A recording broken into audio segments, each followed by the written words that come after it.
läks jah. Meil on siin kotis rästik, mille ma püüdsin kinni ühest rehvi seest. Mulle helistati, et on madu rehvi sees ja kas ma saaks tulla ta kinni püüdma. Ma mõtlesin, et mis seal ikka, et püüan ta kinni, et telekast mitmeid kordi näinud, kuidas madusid püütakse.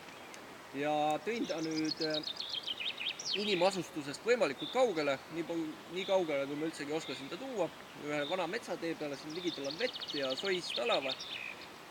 Ja laseme ta siis lahti. Vaatame, kas ta tuleb siit kotisest välja ka.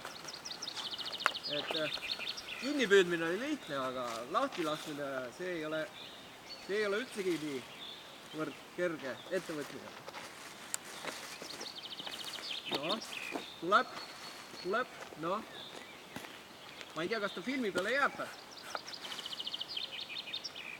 No, kas on päris kena loom.